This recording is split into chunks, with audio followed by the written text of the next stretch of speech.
Tentang pemakzulan itu, mungkin nggak pemakzulan Gibran? Jadi tinggal pilih mundurkan diri atau 98 gitu-gitu aja. Oh. Kan lebih efisien kan? Begitu jadi fakta politik, ya udah mungkin Pak Gibran merasa ya udah saya mundurkan diri aja karena Nyampe tuh kayak gitu. masih itu lebih efektif. Otaknya dia nyampe tuh, bakal udah gue undur aja deh daripada ntar kayak 98. Menurut lo 2029 Prabowo akan tetap bersama Gibran ataukah dengan orang lain karena Gibrannya dimaksudkan duluan? KDM tuh dipersiapkan Prabowo nggak? Enggak. KDM Disuruh. itu menarik loh, Hasto sama Tom Lembong sama-sama 7 tuh. Ya kan, sebutannya. ya karena yang minta itu sama-sama satu orang doang. Siapa tuh? Ya, Jokowi lah. Ya selebihnya off the record, biar gue terangin lebih jelas ya. Ya, jadi menurut lo ini ijazah Jokowi itu asli apa palsu deh? Ijazahnya Asli. asli, Pemiliknya palsu. Jadi gimana tuh sebetulnya kisah Rinjani tuh?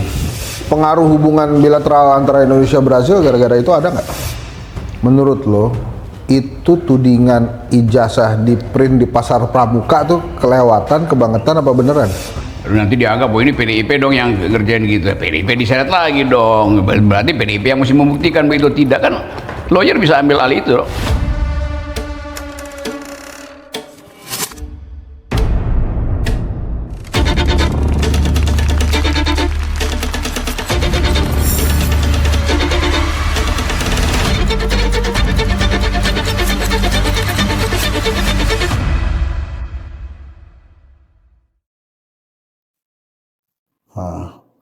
Riset adalah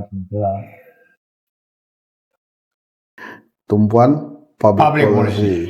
Cocok. Masih sama Al Mukarrom, Gus Rocky Gerung. Bang, yes. haruskah kita berharap pada Pak Prabowo sekarang? Harapan itu satu-satunya modal mereka yang ingin membahagiakan rakyat. Tetapi modal itu bisa dikuras oleh energi negatif, yaitu keraguan-raguan. Jadi harapan dan keraguan-raguan selalu bersifat tukar tambah. Kalau ragu-ragu nggak ada harapan. Jadi supaya harapan itu menjadi petunjuk bahwa negara ini ada arah, jangan ragu-ragu untuk ambil kebijakan. Nah itu pesan dari kedai kopi untuk Presiden Prabowo Subianto. Nah, Bang Rocky, kita nih berharapnya ke Pak Prabowo aja atau Prabowo Gibran? Gibran itu bukan harapan, justru semua hal yang memungkinkan harapan Presiden untuk mempercepat kemakmuran itu dibatalkan oleh adanya inkapasitas dari Gibran. Jadi Gibran itu adalah liability bagi Presiden. Tentu Presiden Prabowo akan bilang enggak itu satu paket. Iya, satu paket secara election.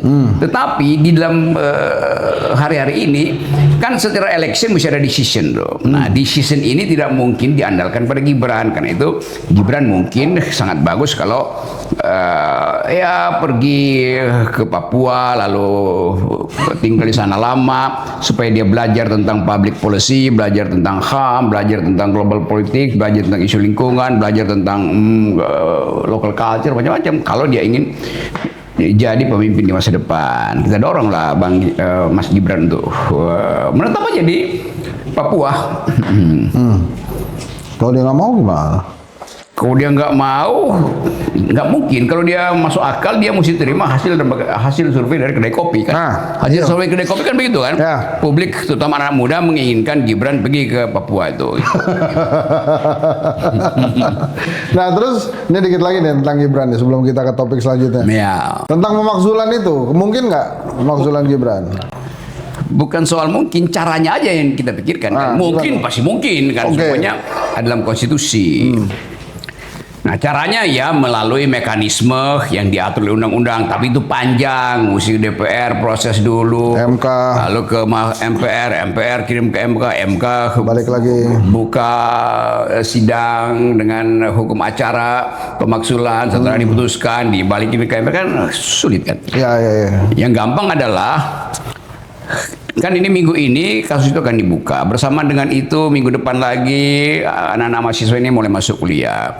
Dan seperti biasa, senior akan ngajarin cara berorganisasi, cara demo itu. Seperti terutama Unpad itu kan ikatan alumni Unpad kan banyak yang aktivis kan. Nah, mereka yang akan mengajarkan murid-murid junior mereka untuk belajar demonstrasi. Ya. Nah, kalau dia mulai dibuka kasusnya, mahasiswa mulai masuk kuliah, demo ke DPR. Kalau demo ke DPR, gue hitung misalnya ya mungkin 1 minggu 4 hari demo masif, asal polisi jangan larang mahasiswa, itu tinggal bisikin pada Pak Gibran, ya petinggi siapalah, mungkin intelijen, polisi atau kalangan militer, Pak Gibran demonya ini akan berlanjut loh. Jadi tinggal pilih mundurkan diri atau 98, gitu-gitu aja. Kan lebih efisien kan? Begitu jadi fakta politik, ya udah mungkin Pak Gibran merasa ya udah saya mundurkan diri aja. Karena Nyampe tuh kayak gitu. pasti itu lebih efektif. Otaknya dia nyampe tuh, bakal udah gue undur aja deh daripada ntar kayak 98. Ya tetap, ya ini kan tekanan politik. Dia ada otak apa nggak ada otak, ya faktanya udah terjadi. Kan nggak perlu lagi pakai otak kan, karena udah kelihatan sama si Pak Harto. Pak Harto sangat cerdas dan cerdik, berotak dalam politik. Tapi beliau merasa saya sudah lihat masa sebanyak itu. Itu artinya akan terjadi social unrest, kerusuhan di mana-mana. Ya saya mundur aja kan. Pak Jokowi akan terima itu tuh bang. Akan terima Pak Jokowi. Terima Pak, karena dia pasti akan tirakatan 7 hari 7 malam. Iya cocok. Iya. Anwar Usman nggak marah bang, kan dia udah Anwar Usman kan udah pasang badan waktu itu tuh buat Iya, Gibran. dia pasang badan dan sekarang orang ingin supaya badannya itu dipasang lebih kuat lagi dan nggak mungkin terjadi itu kan. Tekanan publik itu merupakan elemen utama perubahan tuh. Kan tekanan publik semuanya. Semua rejim di dunia ini karena tekanan publik, bukan karena hasil survei itu. Nah, siapa yang mau gantiin Gibran nanti jadi wapres? Gampang lah banyak betul kan. Yang punya potensi ya tinggal dihitung dari sekarang, siapa yang punya potensi. Menurut lo dari partai politik atau profesional? Ya pasti partai politik lah. Oh pasti partai politik ya? Ya kalau profesional nggak ada gunanya kita ganti Gibran. Yang kan Gibran akan diganti karena ada tekanan politik. Dari mana? Ya dari partai politik. Yang punya kepentingan pertama nekan Gibran siapa coba? So. Ya ini tukar dulu aku yang wawancara kira-kira. Yang punya urgensi untuk mengganti Gibran. PDI. Ya udah, deal. Sama lo juga. Berarti ini yang Bukan sekedar sama, sebangun. Oh ya, berarti Ganjar atau Puan yang jadi wapres? Ya Ganjar kan kalah dalam pilpres. Nah, jadi yang punya chair utama di DPR Puan. ya udah sepakat aja kita. Baru kali ini tuh gue lihat tuh ya, dari tadi tuh mobil polisi bolak-balik nih. Ada Rocky Gerung kemarin bolak-balik. Ya mungkin ada OKP yang lagi mau. Padahal kita temenan sama Polri ya. Kemarin ulang tahun gue puji-puji Polri itu. Nah udah bang. Nah udah selesai ya Fufu ya. Gibran. Oke, sekarang bang, saya kan banyak ngobrol ya sama para pedagang tuh. Dia bilang penghasilan tetap pendapatannya tetap tapi penghasilannya berkurang. Jadi artinya dia dapat 100.000, cuma dibawa pulang ke rumah itu paling tinggal 40.000, 30.000 karena terpotong bahan baku yang semakin meningkat gitu ya. Bener. Tapi para elit politik kita mengatakan fundamental ekonomi kita bagus. Menurut Rocky Gerung, menurut abang nih, ini sebetulnya gimana sih kondisi ekonomi kita nih sekarang? Yang disebut fundamental ekonomi itu adalah besaran-besaran makro yang dibaca di dalam satu rentang waktu. Dan bacaan itu bisa termanipulasi oleh sebut aja kalau hari ini misalnya ada satu perusahaan besar baru jual perusahaannya, maka dicatat bahwa Indonesia masih layak investasi kan, kira-kira begitu tuh. Tetapi piring mama itu tidak mencerminkan fundamental ekonomi. Karena piring mama itu setiap 10 menit itu harus dicuci. Nah kalau mama habis cuci piring terus selama 1 hari nggak pernah dipakai, itu penanda bahwa nggak ada yang dimasak di situ. Kan begitu cara melihatnya. Jadi linkage makro dan mikro ini juga nggak mengerti itu. Nah misalnya kalau fundamental ekonomi bagus, ngapain sembunyikan data fundamental, yaitu lapangan kerja. Ya. Nah sekarang Menteri Tenaga Kerja bilang kami nggak mau buka data PHK itu tuh. Loh, kalau begitu ada masalah dong. Secara nggak langsung dia bilang kalau kami buka nanti banyak orang yang akan pesimis dengan keadaan. Dia sendiri ngaku ada orang artinya fundamentalnya buruk kan? Kan goblok. Dia buka sendiri masalahnya. Gitu. Nah, jadi pemerintah mesti gimana supaya ekonominya bagus nih? Ya percayakan bahwa kelas menengah itu ada sumber utama untuk menghidupkan ekonomi. Kan selalu kita bilang pertumbuhan ekonomi, ya, tapi pertumbuhan ekonomi yang konsumen didorong oleh konsumsi. Sekarang konsumsi kelas menengah menurun drastis. Mungkin 2 bulan lalu mak-mak kalau ke ATM dia lihat ya masih ada 2-3 juta tuh. Sekarang mungkin dia lihat tinggal 150.000 ATM-nya. Kenapa? Karena dari 43% sekarang tinggal kelas menengah kita tinggal 12-9% malah. Jadi nggak ada lagi daya beli. Kalau nggak ada daya beli, ekonomi nggak bertumbuh. Teori dalam Keynesian Economics itu, kalau ekonomi mengalami kemacetan, maka pemerintah mesti keluarin uang tuh, state spending, public spending tuh. Nah, sekarang yang terjadi, pemerintah nggak mau keluarin uang karena efisiensi. Jadi daya beli tidak ada, supply uang dari pemerintah nggak ada, ekonomi nggak bertumbuh lah. Nah, yang terjadi kan kita lihat makin banyak warung. Lalu, wah ini bagus UMK. Iya, mereka bukan buka warung karena cuaca bagus, cuaca ekonomi bagus. Mereka tadinya punya toko, sekarang turun jadi warung. Begitu cara bacanya. Jadi lebih kecil? Makin kecil size-nya kan. Tuh, jadi ya pendapatannya tetap ada. Tapi kayak tadi cerita Bapak itu, iya mungkin, iya tetap ada pendapatan, tetapi yang belanja di situ biasanya ya tadinya jual biskuit segini, jual tempe segini, tapi tinggal dibikin tipis itu, harganya tetap. Ya dia mesti beli 2 tempe, uangnya habis. Nah, udah kita balik ke ATM, sementara anaknya mau sekolah. Ya. Geser lagi lah kita. Gen Z itu sebetulnya beneran bisa jadi harapan generasi emas, atau justru nantinya jadi kutukan buat Indonesia? Jadi kutukan pada akhirnya. Karena begitu Gen Z ini mau jadi generasi emas, dia mau jadi apa yang disebut sebagai apa yang biasa bonus demografi. Sekarang kita lihat faktanya. Bonus demografi mengandalkan kekuatan sumber daya manusia. Oke. Supaya dia bisa bersaing dengan generasi yang sama di luar negeri. Kan dari awal itu Pak Jokowi salah. Indonesia akan dapat bonus demografi karena kita punya penduduk yang banyak, ada lapangan kerja, maka 2045 kalian anak-anak muda, kalau pendapatan kalian 5 juta sekarang, 20 tahun lagi kalian akan punya pendapatan 30 juta, 6 kali lipat. Itu namanya bonus demografi. Itu namanya tolol. Bonus demografi itu perbandingan antara kapasitas anak muda Indonesia dalam 20 tahun ke depan dengan kapasitas anak muda yang sama di Malaysia, Vietnam, Singapura. Jadi kalau Indonesia dari 5 ke 30, 6 kali lipat gajinya, itu kalau Malaysia dan Vietnam, Thailand, Singapura bangkrut. Nah, itu masalahnya. Nah, kalau dia naik 7 kali lipat, ya bonus demografi pindah ke sana. Akibatnya apa? Ya anak muda Indonesia itu akan cari kerjaan di Singapura, brain drain. Orang akan cari kerjaan di Malaysia. Di sini nggak ada bonus demografi. Gitu. Dari awal Jokowi nggak ngerti konsep bonus demografi. Dan nggak ada istilah bonus demografi. Yang ada demographic dividend itu. Kalau bonus ya dikasih begitu dong. Nah, supaya dapat dividen, orang mesti investasi dulu. Nah, sekarang begitu banyak orang yang kayak barusan gue baca tadi tuh postingan diwawancara sama apa namanya koran di Singapura tuh Asia Week ya. Oh ya. Asia Week wawancara seorang pemuda Indonesia lulus 2 tahun lalu pergi ke Jepang. Kopi bang tuh. Oke. Dia pergi ke Jepang, dia udah ada isinya. Dia pergi ke Jepang karena dia merasa Indonesia nggak ada harapan. Sampai di Jepang penghasilannya dia itu 5-7 kali lipat penghasilan di Indonesia. Maka dia merasa ya saya lebih baik kabur aja dulu. Jadi real kabur aja dulu. Nah itu yang namanya bonus demografi kita yang memanfaatkan Jepang. Kan gitu jadinya.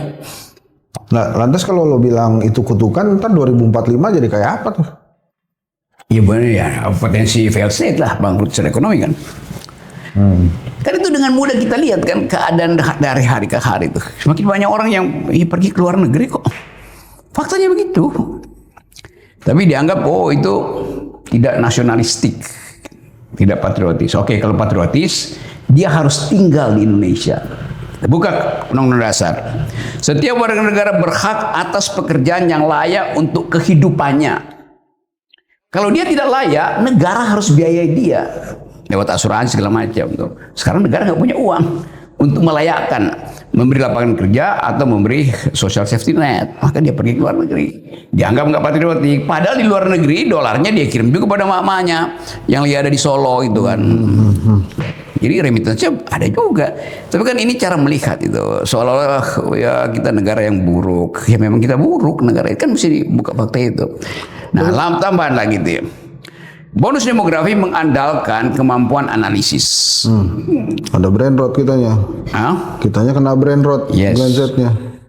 Dan kita adalah sistem pendidikan tinggi kita nomor 2 terburuk sedunia. Nomor 1 terburuk adalah Kazakhstan.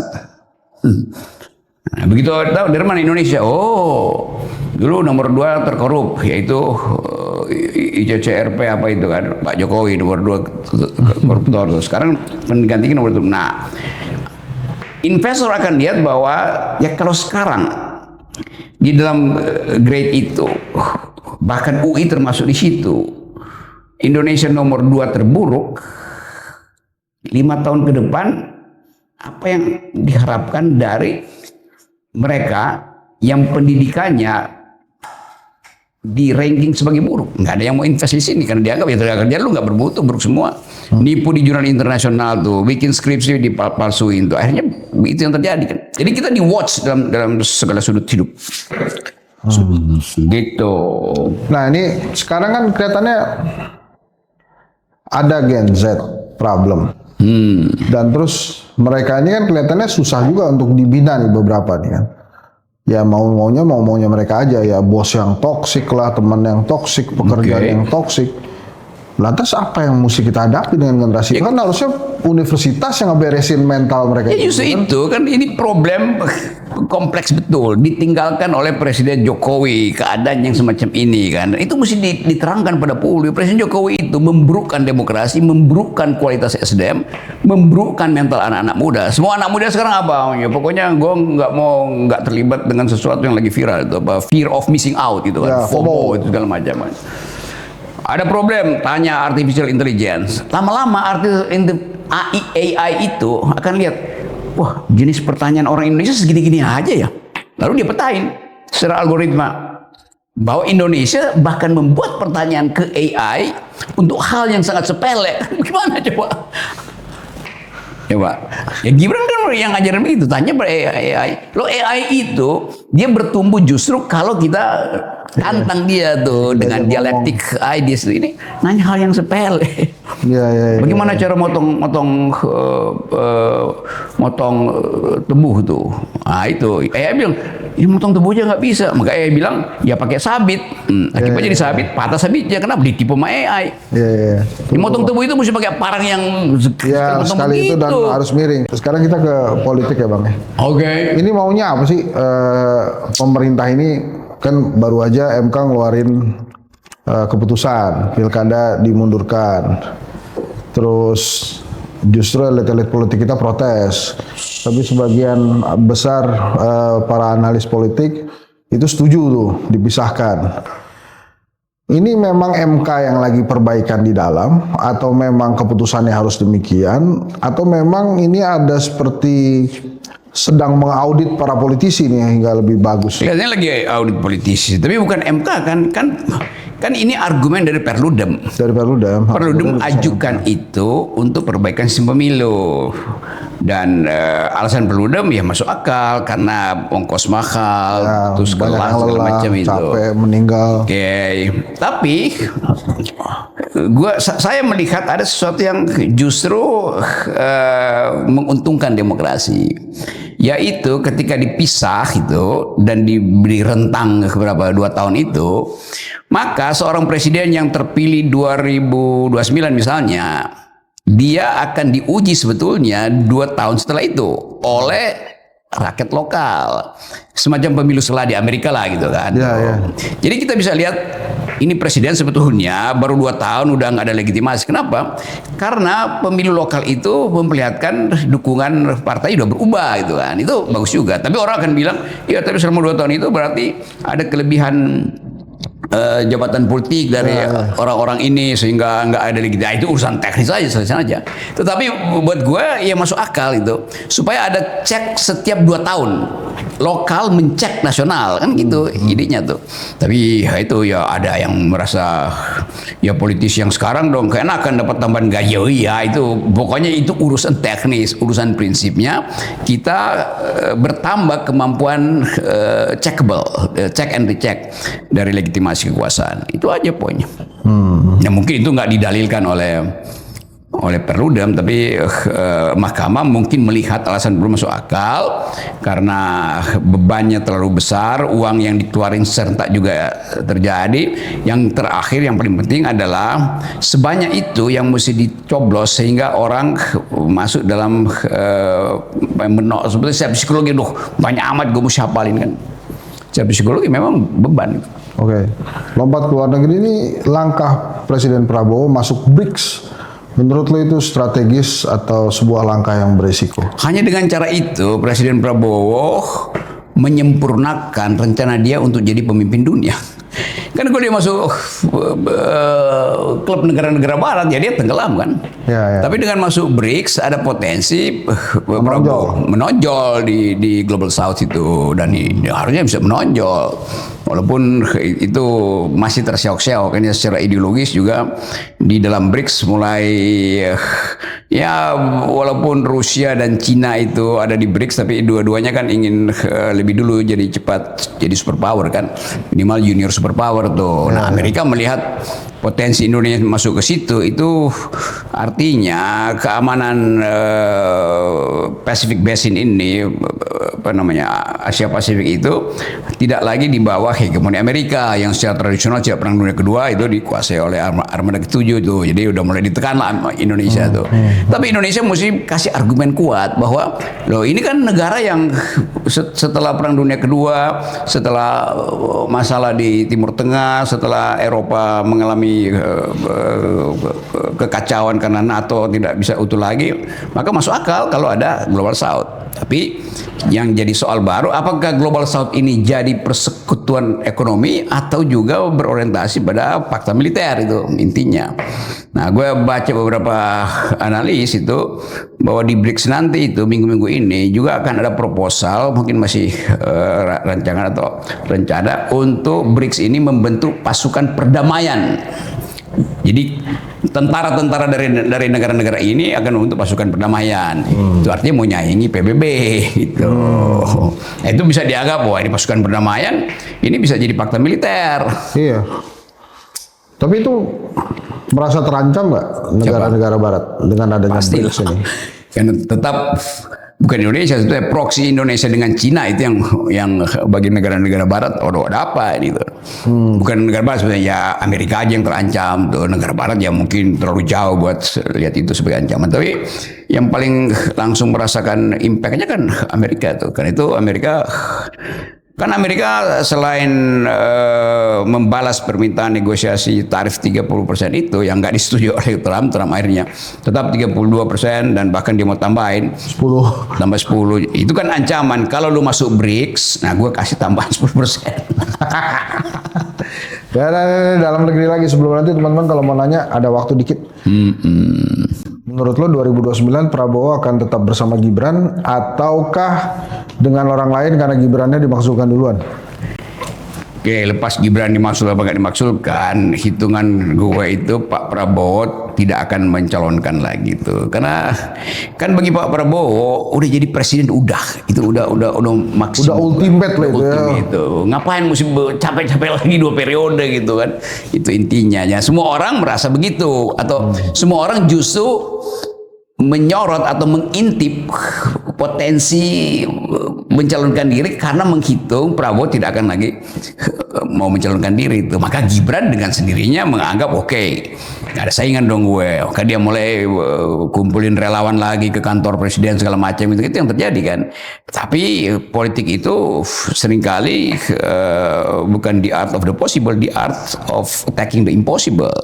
Nah, itu dasarnya kenapa pemaksulan itu menjadi penting tuh. Dan anak-anak muda pasti kalau dengar uraian kita ini, dia mungkin merasa iya, kalau Prabowo nggak mau lagi jadi presiden, jadi Gibran dong. Nah, jadi anak muda itu yang punya kepentingan sebetulnya. Jadi pemaksulan itu bukan sekedar kepentingan Purnawirawan, tapi mereka yang menginginkan ada kompetisi fair. Jadi kalau Gibran sejak sekarang, ya udah pasti secara tradisional namanya udah melambung dong. Nah, anak muda ini justru yang punya hasrat untuk memaksulkan Gibran, karena bagi mereka ya bukan itu model anak muda yang kita bayangin 2009 itu. Tapi sekarang belum ada anak muda yang bersuara, itu baru Purnawirawan aja bersuara. Iya, Purnawirawan tetap ada di depan. Kalau anak muda bersuara, artinya suara itu juga ya suara kecil aja kan volume besarnya udah pada Purnawirawan. Anak muda mah merasa oke, udah segitu. Ya mungkin karena masih liburan, tapi setelah masuk Juli Agustus pasti itu. Peternakan kaderisasi pasti jalan tuh, dan udah pasti itu anak muda udah pasti menghajar Gibran tuh, taruhan sama gue. Oh ya, katanya Ini hari ini kan ada camping di Jogja, anak-anak aktif 98. Ya. Pasti itu juga kader-kadernya juga ikut tuh, termasuk pasti diundang yang baru mahasiswa semester 1, semester 2. Ya. Jadi kaderisasi oposisi tetap jalan. Oh, oke. Ada pertanyaan? Silakan. Beberapa waktu terakhir ini kan terlihat ada dua menteri nih yang selalu mendampingi Prabowo. Satu tuh AHY ketika di dalam negeri, mungkin Sugiono di luar negeri gitu. Dilihat dari kedua background mereka yang sama-sama lulusan Taruna Nusantara dan punya background militer gini, apakah kita akan melihat persaingan keduanya sebagai anak yang sudah dibeli oleh Prabowo? Ya tentu Prabowo mempersiapkan juga kader-kader dari Gerindra sendiri, kan itu masuk akal sekali itu. KDM tuh dipersiapkan Prabowo nggak? Enggak. KDM disuruh masuk bar dulu kali baru persiapan kan mesti di. Enggak, kan lo tadi bilang ada kader Gerindra yang dipersiapkan oleh Prabowo. Iya, tapi yang disebut kader Gerindra yang dari awal bersama-sama di dalam komunitas eksklusif Prabowo. KDM kan tidak eksklusif kan. Ya. Baru belakangan aja di situ itu. Jadi bagi Prabowo yang disebut kader inti itu yang mengerti cara berpikir Pak Prabowo, cara berpikir politisnya karena dia ketua partai, cara berpikir militernya karena dia pernah lama memegang komando, dan cara berpikir ideologisnya tuh apa itu ya, sekarang dia lagi promosikan Sumitronomics tuh. Jadi tetap itu yang akan jadi semacam tumpuan. Kader itu apa? Yang ngerti Sumitronomics, yang ngerti bisnis pasti karena Prabowo ada bisnis tuh, yang mengerti military efisiensi dalam leadership kan itu. Jadi masuk akal kalau dua mantan tidar itu didekati atau mendekati Pak Prabowo itu. Nah itu kan semuanya kan begitu kan. Kan dalam tentara ada prinsip army readiness, kesiapsiagaan setiap saat. Jadi pasti dua perwira ini, dua mantan perwira ini ya army readiness, karena di depannya ada presiden, junto, komandan itu. Ada lagi pertanyaan? Paul, ada pertanyaan? Oke. Silakan Bang Rocky, pesan penutup. Wah, baik itu buat Pak Prabowo boleh, Gibran boleh, buat Pak Jokowi boleh, kali aja didoain supaya cepat sembuh ya. Terus buat ya tentu pertama buat Pak Jokowi, kedai kopi mengerti, dan saya bagian dari kedai kopi sore ini, bahwa Pak Presiden ada di dalam kondisi psikologis yang tidak stabil tuh. Apapun isu tentang ijazah itu sudah menyentuh saraf yang paling pekah di dalam kehidupan pribadi beliau tuh, yaitu menyembunyikan kebohongan. Tentu masih ada proses hukum, tapi makin rumit karena Presiden Jokowi bertahun-tahun menyembunyikan rahasia itu, dan orang akan anggap kalau dari awal diberitahu bahwa saya asli, tentu nggak akan ada orang yang dihukum. Sekarang udah ada Gus Nur sama Bambang Tri yang dihukum tuh. Yang kedua, kesulitan dari Pak Jokowi karena terlihat Pak Jokowi hanya mungkin, atau jangan pakai pasti hanya akan aman kalau ada yang menjamin dia. Siapa yang jamin? Pak Prabowo. Tidak mungkin Pak Prabowo jamin sepenuhnya. PDIP tidak mungkin karena dia sudah keluar dari situ. Golkar tidak mungkin. Semua partai itu sifatnya pragmatis. Jadi Pak Jokowi akan cari siapa yang akan menjamin dia, karena terus-menerus dia dipersoalkan dinastinya lah, apa namanya, mungkin money laundering ada juga di situ tuh. Siapa yang paling mungkin menjamin? ya cuman anaknya. Ya karena itu Gibran adalah taruhan final dari Pak Jokowi. Sementara Gibran disorot sekarang oleh kalangan jenderal. Jadi tameng pertama dari Pak Jokowi juga menjadi beban pada dia tuh, karena dia mesti selamatkan lagi Gibran. Itu menyebabkan dalam analisis saya secara faktual aja atau deskriptif, Pak Jokowi mengalami psikosomatik, lalu dia stres itu. Tapi oke, semoga Pak Jokowi sehat. Dan ini hal yang memang harus dihitung, bahwa seorang tokoh itu setelah dia lengser justru semua letupan kecil itu akan diorkestrasi. Siapa yang orkestrasi? Ya alam semesta yang orkestrasi. Nah itu dokter-dokter kepresidenan nggak bisa nyembuhin apa? Yang tadi abang bilang itu stres. Ya kalau dia stres kan disembuhkan secara psikologi. Bisa minum obat penenang, apa namanya Prozac, apa namanya Xanax, apalagi Esilgan itu semua obat yang kita tahu zaman kita masih sukanya begitu atau itu mungkin udah nggak mempan. Kenapa? Karena dia mesti diterapi dari keteduhan moral dia tuh. Nah kalau cuma problem Pak Jokowi ya mungkin gak ada soal kan, karena Jokowi anggap toh nggak apa-apalah saya dilecehkan terus, tapi saya akan diselamatkan oleh putra saya yang bakal jadi presiden 2029. Ternyata putranya juga bermasalah. Jadi 2 kali dia mengalami krisis psikologi itu soal Pak Jokowi. Terus buat Gibran ini anak muda yang sudah berkali-kali saya terangkan ke publik. Dia pernah datang ke rumah saya tuh, mau belajar. Pada waktu itu saya tanya, kamu benar mau belajar menjadi... Mama, tuh mundur sedikit. Itu proses datang ke rumah tuh gimana? Dia telepon lu atau ajudannya nelpon lu? Iya, itu kalangan Gibran itu ada beberapa yang lagi ngasuh Gibran, teman gue tuh, senior itu. Rok nih si Gibran nih, dia ngotot mau ketemu lu tuh. Ngapain? Dia ngefans katanya tuh. Ya oke, datang aja tuh. Oke, karena begituan ya dia datang itu kalau hari Jumat terus kenapa kamu Gibran gini Om Rocky, saya mau belajar itu justru hari ini saya bolos saya ingat dia bilang dia bolos dari sekolah kader PDIP karena bosen. Kenapa kamu bosan? Itu yang ngajar itu kayak Om Rocky bilang dungu semua tuh. Dia udah mulai komponen gua tuh kan. Oke, kalau kamu mau belajar oke. Berarti kamu tidak ingin jadi politisi itu. Ya enggak, saya mau jadi anak muda biasa aja. Kalau kamu ingin jadi politisi, ikut aja bapak kamu. Mau dari wali kota mau ke Gubernur DKI, panggil semua wartawan, saya promosikan kamu sekarang sekaligus diuji ya dalam wawancara. Oh, saya mau jadi berbisnis aja tuh. Jadi dia maksudnya begitu, setelah wali kota dia mau berbisnis. Ya dia bohongin gue, tapi gue udah cium-cium, ya ini perangai ini kayak bapaknya juga nih. Gitu. Nah, pada waktu itu saya sebut bahwa oke, kalau Anda ingin belajar ya sungguh-sungguh itu. Tapi setelah itu kan ya berubah. Yang muncul justru adalah rumor yang sengaja disebarkan oleh bajingan-bajingan tol itu. Rocky Gerung sudah didatangi oleh Gibran dan ditinggalkan 20M. Supaya jangan kritik-kritik lagi presiden. Ya memang setelah itu ya ada 2-3 hari kali saya nggak kritik kan gitu. Hari ketiga gue kritik lagi Presiden Jokowi. Muncul lagi bullying tuh. Rocky Gerung ditinggalin 20M masih mengkritik Jokowi itu. Itu orang nanya, gue bilang ya perjanjiannya 20T bukan 20M. Lu lebih jauh lagi tuh. Gue pikir 25. Gitu ya biasa kan gitu. Tapi udah Gibran akhirnya memilih untuk berpolitik gitu terus-menerus sampai dia jadi wakil presiden sekarang.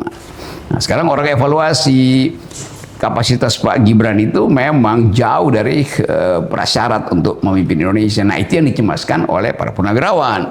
Kalau terjadi kecelakaan politik atau sesuatu yang ya sifatnya darurat sehingga Indonesia tidak ada untuk sementara misalnya dalam kendali Pak Prabowo, maka mesti ke wakil presiden kan. Nah masalahnya di situ.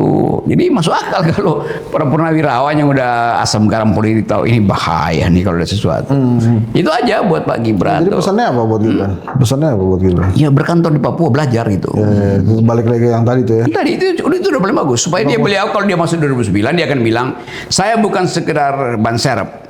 ban saya itu sudah saya jalani di Papua, dan medan Papua berat itu kan, medan internasional, medan HAM, medan lingkungan, medan local culture. Nah, balik lagi ke tadi, ada nggak apa sih Bang pertanyaan paling susah dari Gibran waktu itu, waktu ketemu lo tuh? Dia nggak bertanya. Hah? Masa nggak nanya? Ya dia minta, justru dia minta kritik pada dia tuh. Gue bilang, ngapain saya kritik kamu? Saya kritik bapak kamu. Nanti kalau kamu jadi presiden, baru saya kritik kamu. Masa gue kritik ke wali kota, yang bener aja kan? Lo jangan-jangan jadi alat pencitraan lo waktu itu tuh, udah ketemu Rocky Gerung gitu. Udah memang itu maksudnya kan? Oh iya. Iya. Dan gue merasa senang karena dia memperalat gue tuh. Artinya salah pakai alat. Iya, salah pakai alat. Itu pasti terjadi kan sekarang. Buat Pak Prabowo lah pesannya.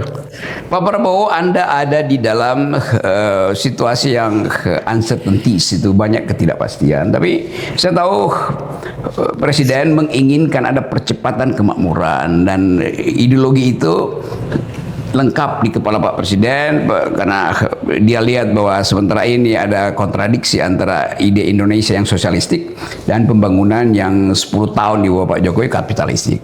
Tetapi kontradiksi itu tidak mungkin diucapkan oleh Pak Presiden karena ada semacam sebut aja perjanjian diam-diam, apa namanya itu, tacit agreement antara Prabowo dan Pak Jokowi yang kita nggak tahu tuh, yang hanya bisa kita lihat indikasinya bahwa Pak Prabowo masih permisif, pakai istilah itu aja, terhadap orang-orang Jokowi di kabinet tuh. Nah, yang ingin kita ingatkan apa namanya, ya bisa dicarikan jalan keluar, tetapi time is running out, Mr. Presiden itu. Dan publik menunggu semacam radical break dari Pak Presiden supaya orang tahu bahwa Presiden Prabowo otentik sebagai Presiden Indonesia, tidak ada beban dan hanya ingin menunjukkan arah baru Indonesia. Nah, arah baru ini yang terlalu lama. Kenapa? Karena arah baru itu harus dia tempuh di dalam banyak persimpangan arah lama tuh. Satu lagi, ini penasaran gue, ini nggak pernah diomongin. Ada nggak pesan buat Ibu Mega? Ibu Mega sudah berupaya dan berhasil mempertahankan kematangan politiknya tuh. Dan buat Ibu Mega tentu dalil utama beliau adalah pastikan bahwa PDIP itu tetap di dalam posisi kontrol tuh kan. Cuma itu. Dan bagi Ibu Mega ya senyum Ibu Mega itu mengindikasikan bahwa dia mampu untuk mengendalikan diri. Walaupun bayangin misalnya Ibu Mega hari-hari ini merasa, mungkin dalam hati dia bilang, ini gila nih negara ini. Masa Hasto dituntut 7 tahun tuh kan. Pada siapa dia mesti ucapkan itu? Mungkin dia sudah WA Pak Presiden. Itu menarik loh Bang, Hasto sama Tom Lembong sama-sama 7 tuh. Ya kan, ya karena yang minta itu sama-sama satu orang doang. Siapa tuh Bang? Jokowi lah. Bisa aja deh. Jadi ya. Tapi bagaimana kita cara analisis kalau sama kan pasti mesti ada satu orang. Kalau 2 orang yang jeblosin ya pasti beda kan. Jadi itu ciri-ciri. Gitu. Ya udah, makasih banyak. Ya selebihnya off the record, gue terangin lebih jelas ya. Ya. Ini thank you nih ada off the record. Itu yang ditunggu-tunggu sebetulnya teman-teman. Terima kasih Bang Rocky. Yoi. Gue makasih dulu nih. Mudah-mudahan gue bisa, tapi gue udah lama nggak naik gunung tuh. Terakhir gue naik gunung tuh waktu gue mahasiswa. Itu juga levelnya Gunung Gelis, lo tau? Gunung Gelis di Sumedang tuh ada gunung di dekat Unpad. Di atasnya itu ada satu beringin, bawahnya ada kuburan. Nah itu kita naik Unpad tuh biasanya naik sana, antar turun lagi gitu. Itu kuburan yang gelis. Ya udah, terima kasih. Assalamualaikum warahmatullahi wabarakatuh. Gue lagi tempatnya Profesor Hensak yang berupaya untuk membangun opini yang cerdas, memukau, dan intelijen. Karena itu mesti ada protein, intelijen dan protein adanya di jagung. Nah, di buah juga. Jagung ini ya, pohon jagung lu bisa bedain kan pohon jagung sama pohon tebu, beda kan? Pohon jagung tuh dipetik, pohon tebu tuh ditebas, tapi harus pakai parang bukan pakai celurit. Paham kan lo? Emang lo dari mana? Dari mana? Ya habis mangkas-mangkas tebu gua.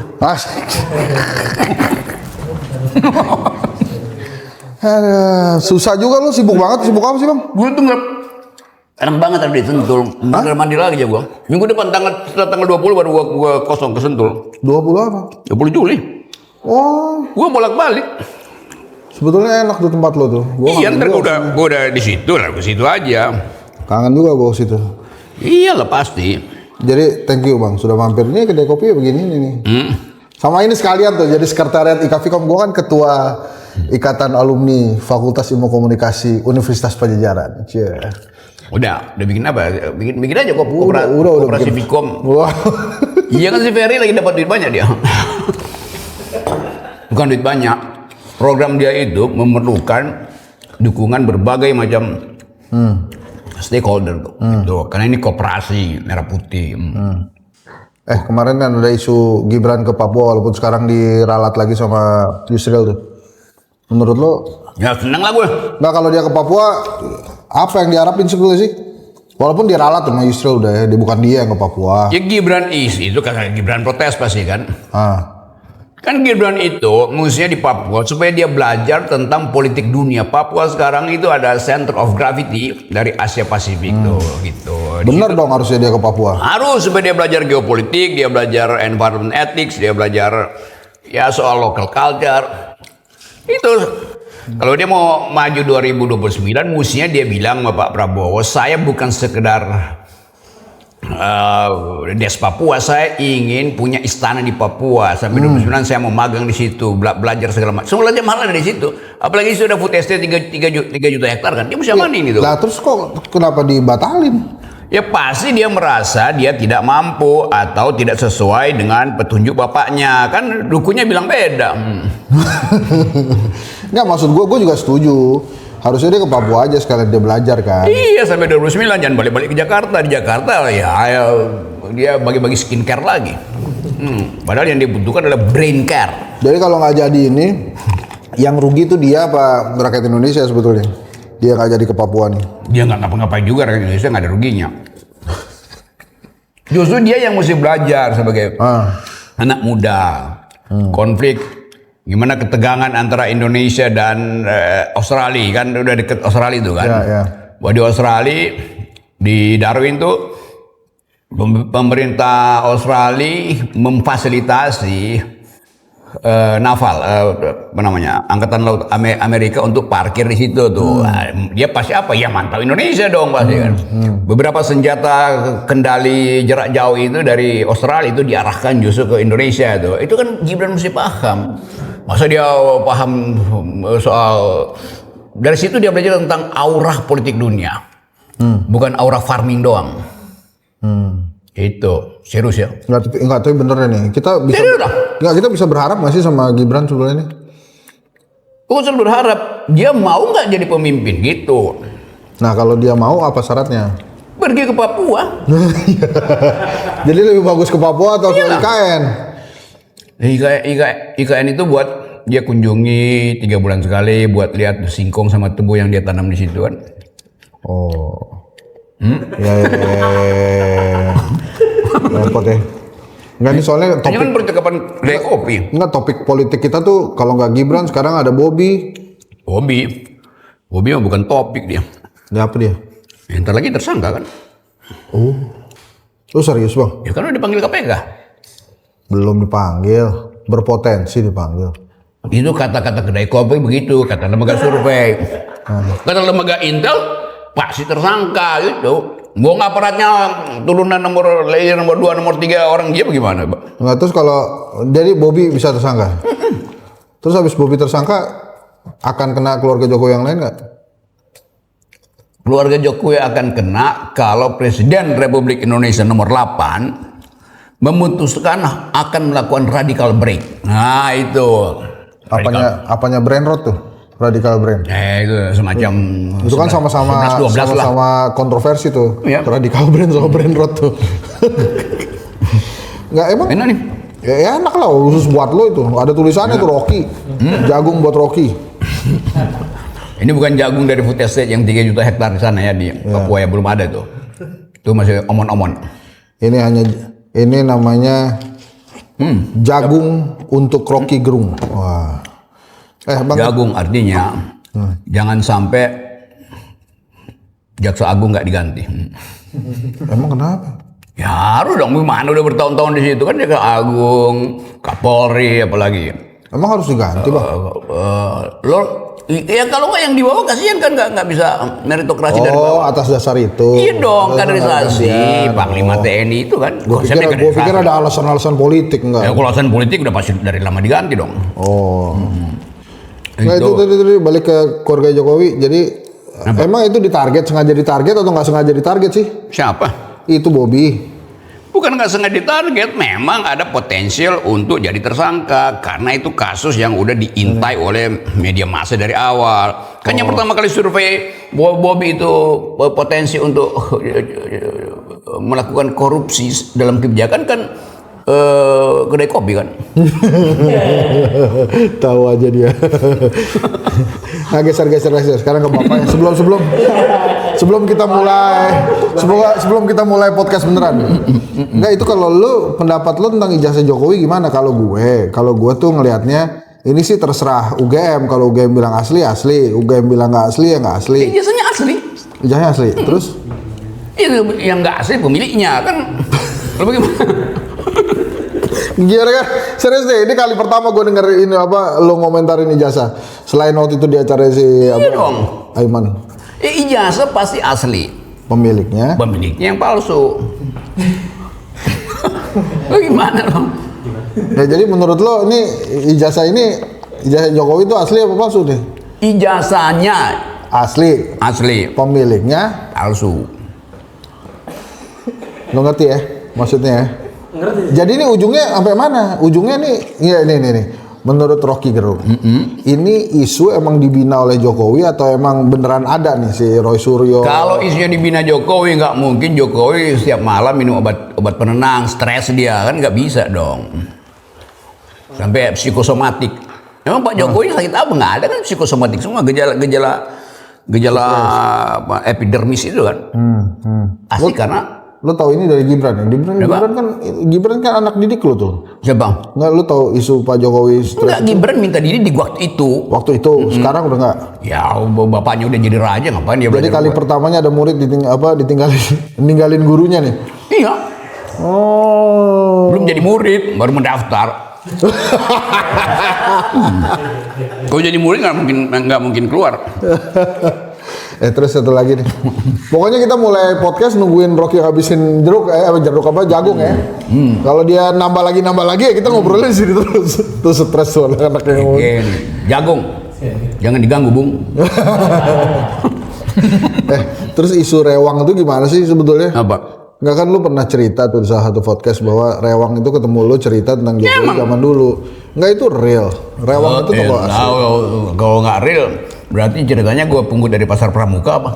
Terus jadi gimana? Emang beneran jadi ceritanya si rewang itu? Jelas ya. Banget. Ceritain lagi napa? Salah netizen jagung saya. Ya. Karena serius 20% lagi. Ngomongin Sama rewang seperti nih. kesabaran publik, tinggal 20%. Ngomongin rewang nih, ngomongin serius soalnya. Itu ada kaitannya, yang lo cerita tentang rewang itu ada kaitannya dengan ijazah yang sedang diomongin ini nggak? Ijazah palsu segala macam. Kan kalau zaman dulu kan Enggak lah. nggak bang, kalau zaman Soeharto dulu kan susah dapat ijazah kalau ada kaitannya dengan yang rewang-rewang itu. Rewang orang pinter. Rewang anak muda waktu itu, umur berapa? Mungkin 30-an. Jadi pemimpin pemuda rakyat, nanti otaknya bagus. Itu setelah itu dia kan setelah tahun berapa itu ya? Ya waktu Jokowi wali kota lah. Ya. Sebelum 2014 lah pasti. Nggak, itu berarti sebelum 2012 juga. 2012 dia jadi gubernur. Iya berarti sebelum itu. Ya gue kasih kuliah di situ. Nah Pak Rewang itu kan kemudian meninggal ya mungkin setahun atau beberapa bulan setelah itu. Berarti dia meninggal sebelum Jokowi jadi presiden tuh pasti itu. Kan bisa di Google. Orang bilang Rewang kan zaman dulu. Iyalah Rewang itu dia udah bebas kok udah. Dia ditahan di Cipinang apa? Ketua Pemuda Rakyat merangkap anggota CCPKI, Komite Sentral Partai Komunis Indonesia, paling muda di situ. Artinya bermutu kan? Nah itu anak muda yang bermutu. Bicarain tentang anak muda yang doyan niru-niru doang. Tapi dia bagus dong, nasibnya bagus. Ya bang. Pak Jokowi nasibnya bagus dong. Bagus gimana? Ya bagus lah nasibnya jadi presiden. Iya, jadi paling kan lebih gubernur, bagus jadi dari kota. direktur kedai kopi lah. Tuh, benar. Lu mau makan dulu nggak? Nggak, gue udah nyiapin makanan juga buat lo. Jadi saya Iya, ntar tapi makan. makanan warung. Enggak, makanan ini, Makanan masak sini. makanan Sundaan. Ada yang masak. Minimal nasinya dari sini. Iya, boleh deh makan. Kita makan dulu deh. Nah, kita makan Biar- dulu aja. Iya, Ayo, setengah Pi. satu. Oh iya, setengah satu. Ya, keluarin makanannya. Wah, kita sambil makan. Wah, ada Neng Solo tuh. Wah, Ada yang ada Neng Solo tuh. Itu bajunya Han Solo dibacanya Neng Solo tuh. Neng. Neng Solo. Neng Solo. Ini kita makan sekalian. Panggil si apa? Ya teman-teman semua makan sini lah. Ayolah, on. Bareng-bareng aja. Sambil ngoceh-ngoceh, makan ngoceh-ngoceh, udah. Iya. Setelah itu gua pulang, kayak itu lebih berguna daripada podcast. Lo ingat resmi, Ucup kan? Dia ke rumah lo waktu itu udah 2 kali dia. Iya. 2 kali lo ya. Ntar setelah tanggal 20 ke situ deh itu. Iya. Ini kita geser. Gua udah pasti balik lagi ke Sentul. Ini udah sebulan gua nggak pulang-pulang. Jadi ini kita emang nyundaan gini makanannya. Wah mantap. Rep, Pol, Ki, duduk Ki. Lo makan pete nggak? Apa aja gua makan. Serius lo? Pete ini kayak kacang nih. Hah? Iya di Tapi emang sebagian orang makan pete emang kayak kacang, Bos. emang. Kaca tuh apa pete tuh lebih enak dari lencak kalau digadoin. Ya. Apa khasiat pete buat Pete seorang itu Rocky Gerung? membuat margin of error itu mendekati 0. Karena tidak ada yang berani mendekat. Jadi ini teman-teman kita sambil Iya. makan, sambil ngobrol-ngobrol sambil makan. Piring. Jadi kalian sini aja dan boleh nanya apa aja ke Ayo, Bang Rocky. Itu tuh aja. peneliti-peneliti itu kalau mau ikutan. Oh, lu lagi rapat ya? Enggak tuh peneliti gue lagi pada Ya udah sini sini kita ngobrol. kita ngobrol-ngobrol. Banyak. Gue pengen lihat Rocky Gerung makanannya pakai apa sih? Timun 3, sambel. Lah ini lo kalau makan Sambal begini, mesti lo makan begini di warung bayarnya murah dong, bayar nasi doang. Ini Asma nih peneliti senior gue. Asma, oke. Nih. Asma Unpad juga. Mana? Unpad bukan? Iya dia. UI apa jurusan apa? Psikologi. Oh mantap kan? Waduh, masih Aten dong. Ah, Iya, kenal. Pasti lah. nah. Si Aten mah temen Dekan kan sekarang? dekan ya. Tahun berapa kamu, Mak? 2009. Oke. Masih ngajar kan waktu itu? 2009 masih ngajar. Udah enggak, gua udah diusir dari UI. Kayaknya lu langsung jadi tolol UI. Untung lu udah lewat. Wih, kapan pinternya sih? Keju. UI itu coba bayangin kan baru ada riset. Duduk, duduk ham. UI tetap risk. Rifki sekarang. Itu teman-teman kalau mau join ngobrol Iya. nanya. Banyak kita ngobrol banyak sebentar sini. Bismillah.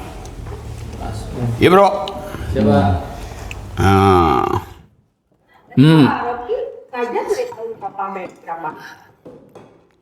Pas reformasi 1999 sampai 2015-16 Di 2009 saya masih ada dong. Kalau masih dong. Jam 9 mah gue masih ngajar. Kan kalau saya nonton Dian Sastro yang ditanya selalu gimana dibimbing Rocky Gerung, saya baru tanya gimana membimbing Dian Sastro. Gimana membimbing Dian Santai Sastro? nggak apa-apa lah ya, nggak usah ngomongin yang berat nanti kalau. Iya santai aja. Gue nggak pernah membimbing Dian. Hah? Dia bilangnya dibimbing bapak. Iya, kan nggak bisa. Dia bilang saya bimbing dia, terus saya bilang saya bimbing. Secara psikologis itu namanya delirium. Apa tuh delirium? Kamu dari Rio? Jadi delirium itu kekacauan di dalam batin, dalam mind orang dong. Kan cuma boleh satu pihak yang mengklaim. Itu lucu tuh. Ya. Benar. Betul Asma. Kalau yang Kalau membenarkan artinya resultannya 0. banyak yang nanya juga, kita nih mau PHK kan sampai kapan? Menurut Bang Rocky kapan? Mau apa? PHK. PHK itu setiap hari kurang lebih di Jawa Barat aja 9 ribu.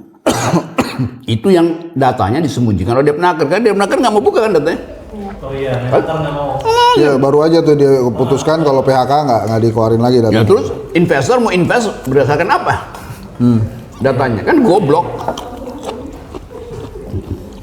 Prabowo mau ambil kesimpulan keadaan stabilitas ekonomi, dasar apa kalau datanya nggak ada? Oh, Jadi bakal kelihatan baik-baik aja Bang Yusuf. Itu namanya nyembunyiin sampah di bawah karpet. Kan kelihatan gerenjal-gerenjal empuk. ya jadi Ya sampai nggak kapan kelihatan, Bang? tapi bau. Sampai kapan kira-kira itu terjadi terus tuh? Sampai dia dipecat oleh Prabowo. Kalau menterinya dipecat terus nggak ada PHK, nggak gitu kali? Ya? Kan datanya itu yang penting diberitahu PHK. Sampai kapan? Ya sampai ekonomi tumbuh 8%, kan rumusnya begitu. Nah kan dia alasannya kalau dipublikasi itu publikasi kepesimisan. Iya justru karena nggak ada data, lalu investor mau masuk Indonesia apa enggak? Itu kan belakangan aja. Bung semua orang kabur aja dulu. Bener banget. Ya. Pak Rocky, aku tuh nemu pola ya. Apa polanya? Kenapa sih masyarakat ini, saya nggak nyebut pemerintah ya, tapi masyarakat kita itu cenderung kalau ada hal jelek, baik itu data, kejadian, itu ditutup dulu lah. Lah kan bodoh ya, harusnya mah dipakai buat siap-siap, tapi kenapa cenderung ke situ? Dan itu jadi ngaruh ke tadi, bagaimana pemerintah merespon si Ya, data itu gitu. karena publik kita irasional. Cuman orang irasional yang takut pada data. Irasionalnya karena apa? Terlalu beban kok berarti jadi udah kayak akan over reaktif gitu. Iya, dia tidak bisa menganggap bahwa sesuatu yang disodorkan pada dia itu adalah upaya justru untuk mitigasi. Data itu diperlukan untuk mitigasi. Tuh, itu setuju saya. Terus kenapa disembunyiin? Ya artinya nggak rasional dong dia. Malah kayak lebih takut diomelin gitu loh jatuhnya. Jadi artinya kalau PHK mau berhenti harusnya itu data tambah dibuka, bukan diumpetin. Gimana? Kan dengan mudah orang akses BPJS. Nah, Kan begitu lu PHK kan udah langsung data lu masuk ke BPJS kan. Iya kali kok yang resmi ya perusahaannya ya. terus Udah mesti kenapa? bayar. Kenapa rakyat itu pada ngomongin kapan reshuffle, walaupun mereka udah tahu ini kan haknya Prabowo. Ya nggak sabar lah dia pengen tahu. Pokoknya selama Pak Prabowo tidak melakukan radical break di antaranya dari reshuffle, selama itu legitimasinya justru drop terus. Ke atas, ke paling atas. Legitimasi sampai presiden berarti. Apa? Legitimasi yang drop terus akan sampai presiden gitu. Ya presidennya justru yang lagi kita bicarain. Kan legitimasi cuma ada pada presiden. Menteri kan nggak membuka legitimasi, wong dia pejabat teknis. Ya. Menurut Pak dan Pak Henry juga deh, kan saya orang awam. Pak Presiden sadar nggak sih kita udah masuk kondisi darurat apapun gitu lah? Sadar lah. Sadar Pak? Ya barusan ditegur sama Donald Trump, dikasih surat 32%, bakal ditambahin 10% lagi tarif. Jadi dia sadar. Dia sudah baru sekarang. Enggak, dari awal dia tahu, cuman dia menunggu momentum. Nah, momentum benar-benar. Momentumnya nggak dapat.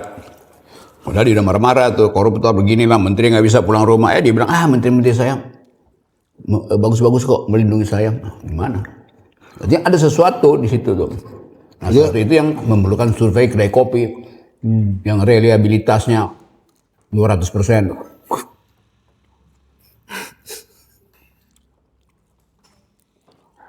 Itu aja di survei. Mengapa Pak Prabowo terlihat ragu-ragu untuk mengambil langkah final? Itu aja pertanyaannya. Ya, kenapa Bang? Ya kalau gua jawab lu nggak bakal survei lagi dong. Oh iya. Nggak menurut lo, hipotesanya Rocky Ya Gerung. pasti ada perjanjian tacit agreement dengan Presiden Jokowi, kan cuma itu keterangannya. Apalagi Bang? Itulah yang membuat menteri-menteri Jokowi juga masih bertahan.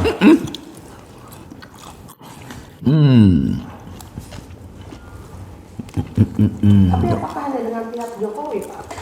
Ada dengan Donald Trump. Apa? Jadi Jokowi itu sakit benar nggak menurut lo Bang? Menurut lo sakit beneran nggak Jokowi? Sakit maksudnya sakit beneran gitu. Yang muka gimana tuh? Nggak, memang perbincangan di kedai kopi kan begini. Iya, Santai memang tapi sakit, penting. kan? Informal. Lu survei apa terakhir? Kan? Mak. Survei terakhir. Kalau skala nasional, kepuasan pemerintah Pak di Januari. Kalau skalanya regional, kita lagi evaluasi program NGO. Program NGO. Terus ada beberapa survei online juga kita bikin. Saya juga, kalau yang sifatnya online, terakhir itu bahas, Mobil listrik ya? bukan Pak, operator. Oh ya. Oh. Ntar sore gue bahas di iNews. Jadi gimana tuh sebetulnya kisah Rinjani tuh? Rinjani itu tahun 5-6 tahun lalu yang naik Rinjani cuma 9.000 orang, sekarang udah 63.000 orang. Oh, banyak banget ya. Itu aja secara statistik udah nggak bisa lah gunung itu nampung itu. Nggak ada soal, asal kualitas alarmisnya dinaikkan, ini enggak. Kualitas apa? Alarmisnya apa? Alarm. Oh, Posko-posko itu, ditambah gitu ya. pos-pos P3K itu. Nah terus apa yang terjadi dengan, kan katanya dia terprosok, kemudian sempat hidup, masih hidup terus kemudian meninggal. Tapi lu tahu nggak itu dia diprosok di mana? Terprosok Itu di jalur mana? gue ada di situ yang cuma sekian, mungkin nggak sampai 2 meter jalur itu. Ini memang ke arah Segara Anak Jurang. Ini adalah jalur pasti. Itu jalurnya kita sebut jalur 3 in 1, naik 3 langkah merasa 1 langkah gitu. Itu jalur berat. Tapi memang resikonya bisa meninggal begitu bang? Bisa. Nah itu 600 meter. Nah itu kira-kira Batu. pengaruh hubungan bilateral antara Indonesia Brasil gara-gara itu ada nggak? Nggak ada. Nggak ada ya. Walaupun orang tuanya sempat komplain tuh bang. Ya orang tuanya komplain, artinya ya orang sebagai orang tua ya Brasil juga pasti gimana sih, iya, tapi soal kecelakaan gunung itu selalu yang dianalisis adalah pertama si individu itu terlatih nggak tuh itu. Jadi kalau memang nggak terlatih ya bahaya naik gunung, nggak langsung jadi, kecuali itu event internasional ada apa sehingga panitia internasional yang akan komplain. Ini kan dia pendaki solo, itu pendaki sendirian dengan beberapa temennya itu. Itu guide-nya dipecat tuh. Iya. Menurut lo pantas dipecat atau seharusnya ada evaluasi dulu? Ya mesti evaluasi karena guide-nya juga sangat mungkin guide-nya sertifikasinya nggak ada. Nah kalau dia nggak ada sertifikasi, ya berarti petugas Taman Nasional yang bersalah dong. Semua guide mesti sertifikasi. Dan kebanyakan guide itu sampai sekarang belum ada sertifikasi. Nah, Jadi guide-nya nggak bisa juga ini agak loncat-loncat nih emang. Sebelum kita podcast beneran, lo cuci tangan terus kita podcast. Menurut lo, itu tudingan ijazah di print di pasar pramuka tuh kelewatan, kebangetan apa beneran? Agak kelewatan sih. Kelewatan ya, kenapa menurut lo kelewatan? Ya itu kan fakta yang lama, orang mesti cari dan ya bagaimana, ya Bitor sih oke, itu nggak ada soal kalau dia bilang itu, tapi pembuktiannya jadi susah nanti itu. Karena begitu dibantah tidak di print, maka mesti balik dari awal lagi kan. Kan yang lebih penting fokus ke UGM, kan itu aja. Cocok sama gua kan? UGM memang. Iya. Gua juga tergantung UGM, kalau UGM bilang asli, asli. Tapi kenapa Tapi kemudian? sensasi politiknya melebar ke mana-mana tuh. Nanti dianggap bahwa ini PDIP dong yang ngerjain gitu. PDIP diseret lagi dong. Berarti PDIP yang mesti membuktikan begitu, tidak kan lawyer bisa ambil alih itu. Padahal itu kan PDIP. Berarti PDIP yang mesti buktikan. Kami akan tuduh PDIP dapat beban pembuktian baru itu. Oke, kita ke part 2 ya. Nih kita break dulu, Bang Rocky mau sholat dulu ya, Bang. Ya gua sholat dulu ya. Cuci tangan, terus kita pindah ke belakang. Thank you guys. Assalamualaikum. Bentar gua lihat dulu.